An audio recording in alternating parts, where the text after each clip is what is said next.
Bonjour et bienvenue sur ma chaîne YouTube. Aujourd'hui, je vais vous parler de certaines habitudes que je constate chez certaines personnes et qui pour moi sont comme des super pouvoirs entre autres.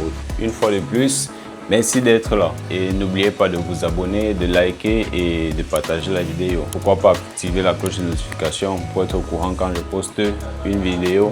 Tout moment. Comme je disais tantôt, il y a certaines habitudes que je constate chez les gens et que pour moi j'interprète ça comme un super pouvoir. Ça peut être des skills, ça peut être n'importe quoi. Comme par exemple porter un costard 3 pièces. Ouais, c'est ce genre de trucs là.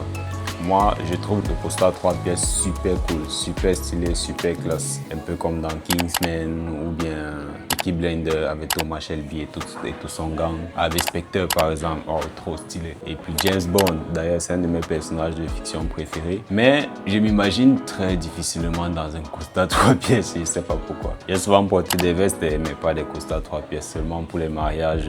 À l'intérieur c'est très décontracté là, un pantalon super simple et je mets une veste par-dessus. Et très souvent c'est un t-shirt que je mets à l'intérieur. Déjà que je suis très mal à l'aise avec les chemises, je sais pas pourquoi. Je sais pas pourquoi, mais c'est comme ça. Mais en tout cas, j'apprécie beaucoup ceux qui portent les costards 3 pièces. J'ai des amis qui en portent et ils sont très stylés. Moi, je kiffe soit les Jordan, soit les Nike, même comme ce sont des fausses. J'ai pas l'argent pour me payer les vrais dans mon pays et ça coûte beaucoup trop cher. Donc c'est pour ça que je préfère. Et puis c'est tout ce qu'il y a. De toute façon, qui sait si ce sont les vrais ou les fausses. On n'est pas ici pour faire le proving. Moi, je suis pas un artiste, un musicien super connu à qui on va dire hey, mais pourquoi tu portes tes fausses? Donc moi je m'en bats les couilles. Je vois les chaussures, ça me plaît, j'achète, je porte et c'est tout. En ce qui concerne les vêtements responsables comme les costards 3 pièces et autres là. Moi ce que je préfère particulièrement ce sont les boubous. Je sais pas si vous connaissez les boubous là, les gants. Bon je sais pas si ce sont les boubous les gants. Mais il y a certains accoutrements là. Bref, je vais mettre les images, vous allez voir de quoi je parle. Les gants super stylés là, à friture avec des tissus bien de qualité, les broderies, les trucs très stylés là. Ouais, voilà. Vous voyez un peu le genre de tunique.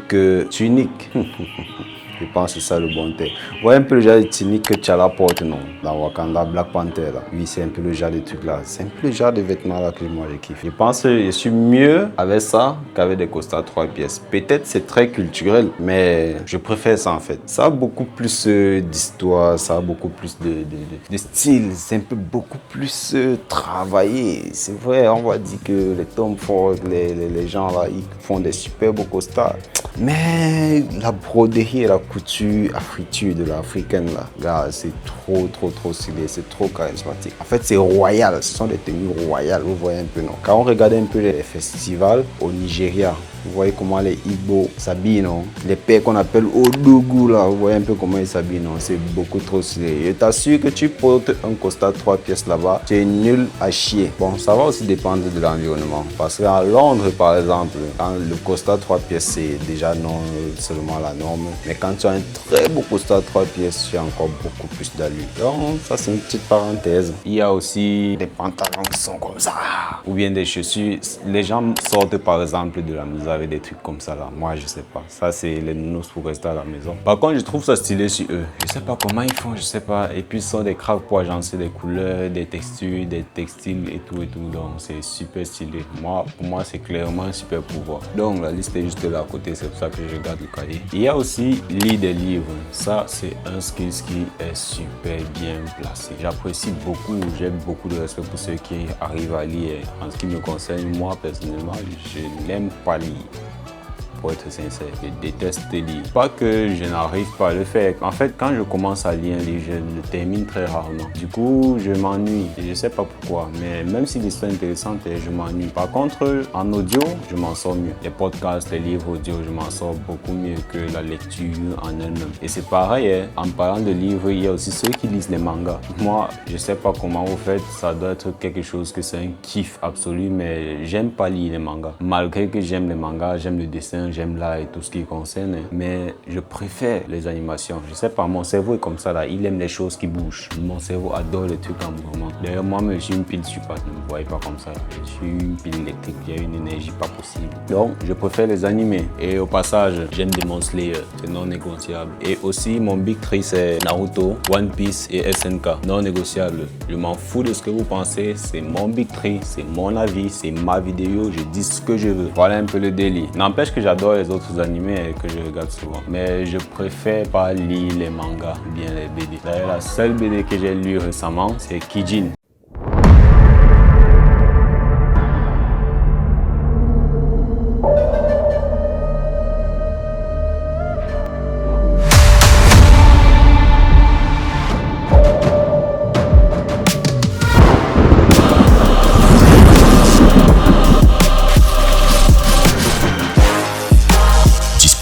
Exclusivement sur Scrollbox.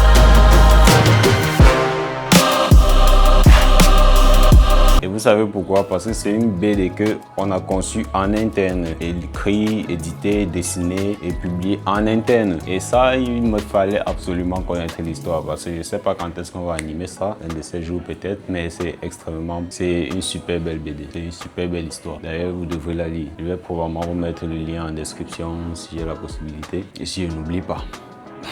Et sinon, vous pouvez retrouver ça sur scrollbox.com. Je vais écrire ça à l'écran. Disponible exclusivement sur Scrollbox.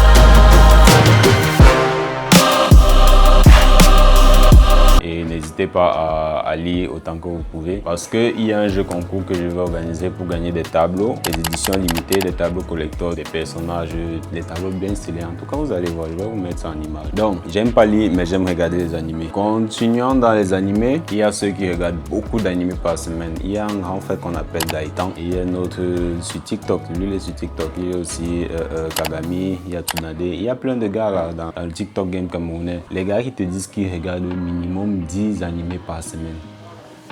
Bon, je sais pas comment vous faites. Je sais pas si vous regardez ça en x2 ou x3 ou x5. Mais si vous regardez ça du début à la fin, bon, vous pouvez même skyper souvent les intros et les outros. Mais je sais pas comment tu fais pour regarder environ une dizaine. Je me demande si, les gars, vous avez un autre truc à faire dans la vie ou bien c'est seulement ça. Pareil, c'est seulement ça, je peux comprendre. Mais si entre peut-être un autre job ou une autre activité, tu regardes les animés, c'est que vraiment... T'es fort, force à toi. Je vais me faire striker sûrement, mais il y a aussi ceux qui regardent les matchs de foot, les matchs de basket. Gars, je suis pas trop excité à l'idée de regarder des matchs de football ou de basketball. Ce sont les sports que j'apprécie, les sports que j'aime. Vous voyez un peu, non? J'aime le concept que c'est. J'aime la bulle, j'aime la vibe, j'aime les DA, j'aime les couleurs, j'aime les trucs, j'aime la hype de tout ça. Mais me voir assis en train de regarder un match, soit c'est très exceptionnel, soit c'est une bulle qu'on a organisée avec les collègues, tout et tout. On a acheté des snacks, des boissons et qu'on regarde peut-être une finale ou une demi-finale ou un match très important quoi. Mais sinon spammer les matchs, être en train de laisser ci, laisser ça, aller allumer la télévision ou bien lancer un live pour regarder les matchs, après regarder les débriefs. Ah! Tout ça tellement assommant. Pareil, même dans les jeux vidéo, je joue. Depuis, j'ai grandi avec les gros qui fait jouer le Pro Evolution Soccer, le FIFA et tout, mais gars, j'ai jamais kiffé jouer à ça. Même le 2K, je déteste ça en fait. Donc, je sais pas, je préfère jouer quand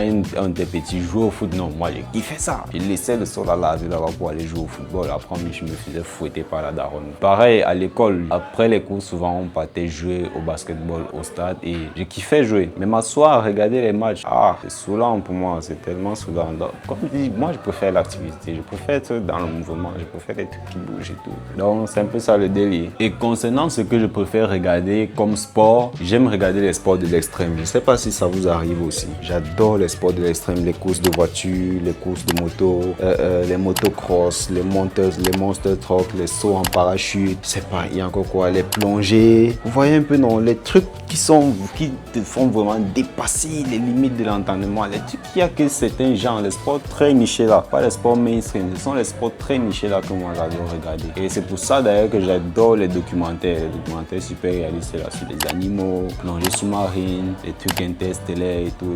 Tu vois un peu non, le délire là. C'est ça en fait que moi je kiffe. Je préfère 1000 fois regarder ça. Je peux dormir sur National Geographic, dormir sur Nat Geo Wild, dormir sur les chaînes de sport de l'extrême là et tout, que de regarder le football ou le basketball, les sports mainstream là. Mais j'apprécie ça. Ceux qui regardent là, moi je vous assure, vous avez un super pouvoir. Moi j'ai pas ce super pouvoir là. Je sens qu'on va me découper sur cette vidéo.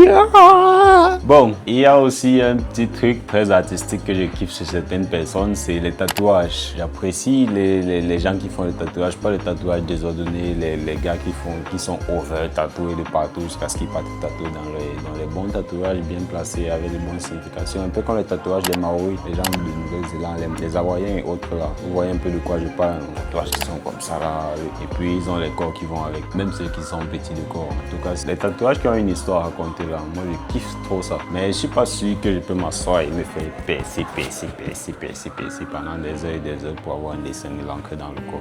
Ah, ça doit faire sûrement très mal. Donc ceux qui font ça, force à vous, vous avez un super pouvoir. Dans mon livre à moi, il y a aussi ceux qui dansent. Moi, parmi les vidéos que j'aime regarder, je regarde aussi beaucoup les vidéos de danse. D'ailleurs, c'est même ça que j'ai commencé à regarder quand j'ai lancé YouTube. Les battle dance, les twins, Kid the Great, Era Fiction, il y avait plein de danseurs là que je suivais. Mes meilleurs films même quand j'étais, je crois en 3e, 4e comme ça, c'était les films de danse, les battle dance. À une époque, c'était très tendance. Il y a aussi les films d'espions, les Cody Bank, les Spy Kids. Donc, vous voyez un peu le délire, non? Concernant la danse, ceux qui aiment danser et qui savent danser, moi j'aime la danse, mais je sais pas danser. J'aimerais bien apprendre à danser dans un futur, même quand j'ai l'impression d'avoir 2 pieds gauche. Donc, ceux qui dansent là, vous avez clairement un super pouvoir. Force à vous. Il y a aussi les gars qui veulent devenir comme Hulk là. Les gars qui font la muscu. Qui deviennent massifs, hyper musclés là. Gars, en vrai, hormis le niveau compétitif de ça, je sais pas si c'est vraiment utile dans la vie. Et moi, j'ai même l'impression qu'ils ont plus de problèmes. Mais le fait de continuer à s'entraîner pour ça, ça c'est très fort. C'est très fort. Moi, je vous classe directement dans la catégorie super pouvoir. C'est un super pouvoir. Concernant le sport, moi je préfère la calisthénie par exemple. Un peu faire les pompes, les abdos, les exercices avec le poids du corps, sans toutefois chercher à... Donc vous avez un super pouvoir. Il y a aussi ceux qui ont un appétit extrême. Un appétit extrême, c'est vraiment un appétit extrême. Les gens qui aiment manger, qui mangent beaucoup là. Je sais pas comment vous faites. Moi j'aime la nourriture. D'ailleurs j'aime cuisiner. Pour moi la cuisine c'est d'ailleurs une très bonne thérapie. J'aime cuisiner de la bonne bouffe et tout. J'aime manger. Mais je sais pas manger beaucoup. Même si la nourriture est bonne n'importe comment, je sais pas manger beaucoup. Donc ceux qui aiment manger et qui arrivent à manger beaucoup, je prends l'exemple comme un TikToker qu'on appelle Matos. Lui te met un big plateau comme ça là et il mange. Je sais pas s'il finit souvent ce plateau, mais la quantité qu'il avale en une vidéo, non, c'est aberrant, clairement aberrant. En tout cas, je pense que là, clairement, je peux pouvoir passer. Je suis pas sûr que je peux manger comme ça. Donc, ça, c'était une petite liste des choses que je constate chez des gens et que j'apprécie très souvent. Et moi, je considère ça comme un super pouvoir. Très bientôt, je vais mettre en place un nouveau concept qui sera beaucoup plus orienté réalisation, éclairage, composition d'image, color grading. Je me suis d'ailleurs mis à DaVinci très récemment pour upgrader ce skill-là. Très souvent, j'étais beaucoup plus After Effects vu que je faisais du motion design et un peu de VFX. Maintenant, comme je vais beaucoup faire des vidéos, il me faut un logiciel qui soit déjà assez fluide pour faire la vidéo et assez flexible pour faire du color grading et du motion design. Concernant le motion design, je ne sais pas si je vais réussir à faire les choses que j'ai fait dans After Effects, dans DaVinci, mais à tout cas, cela ne tienne, ça ne va pas me poser de problème de mixer les deux. Donc, abonnez-vous, likez, partagez et activez la cloche de notification. On reste ensemble. À bientôt pour une prochaine vidéo. Gouya.